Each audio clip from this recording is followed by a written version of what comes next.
I'm going to start with an easy question.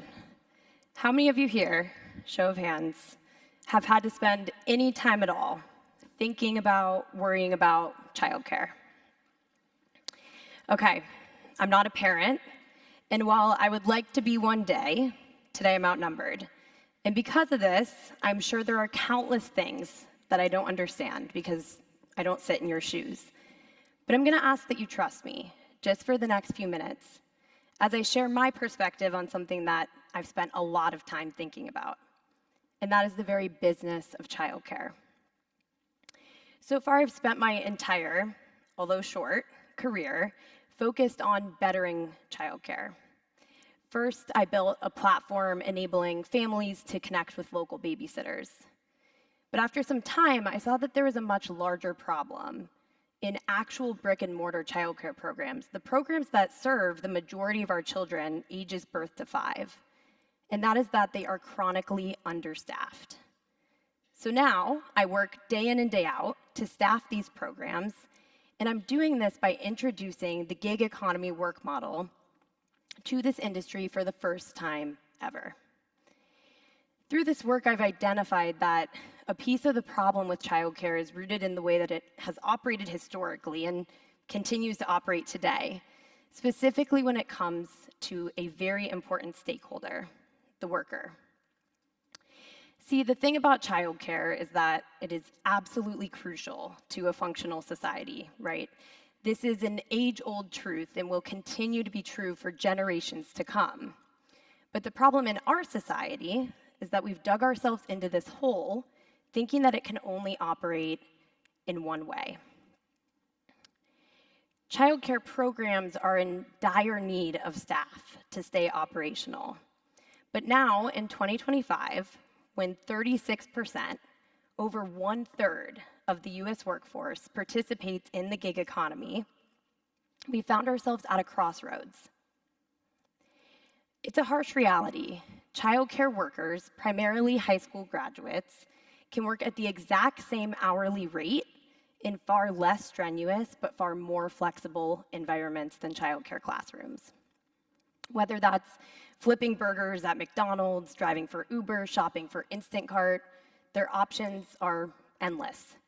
And because of this, we've reached a point where if we want to retain this vital workforce, we must rethink how this operates, knowing that today, the worker holds all of the power. So how do we do this? First, we know for a fact that workers are highly motivated by flexibility, fast pay.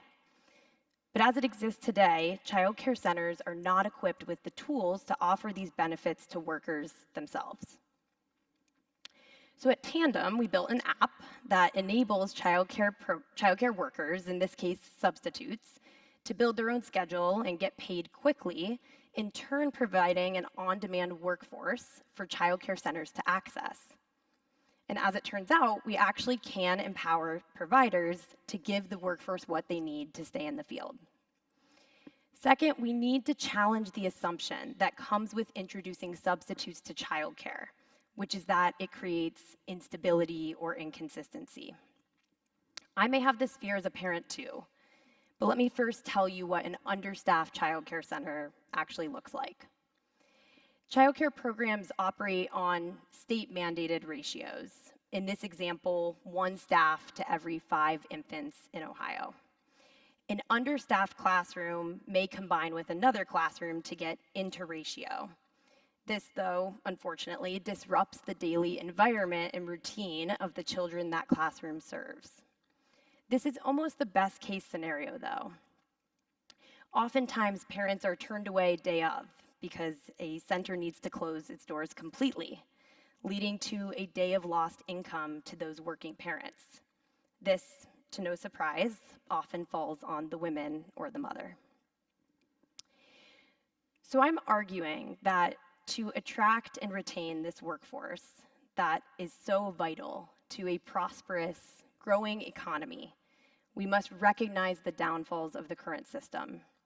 And the reason we must do this today is that Ohio's economy alone is losing out on almost $5.5 billion every single year in lost revenue and potential earnings because childcare is unreliably accessible to working parents.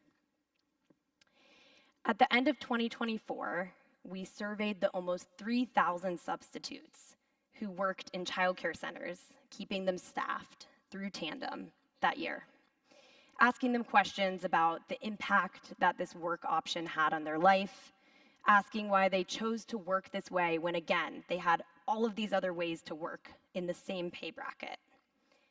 Their responses make the argument I've just made to all of you far better than I can myself. I'll read just one. Increased flexibility and daily payouts were a miracle for my family, and I get to continue doing what I truly love, caring for children by being a part of their growth and development. This drives home my point that we're not just losing workers. We are losing the passionate, skilled caregivers of our youngest generation. I started today by asking who's had to worry about childcare. Most hands went up. I believe that there is a future where this is not the case, where childcare is not the barrier from parents, typically women, achieving financial stability, building real wealth, growing in their career because the business just works. But I also know that to get there, we must come together, all of us, centers, staff, parents, in reimagining how this system operates by challenging the status quo. Thank you.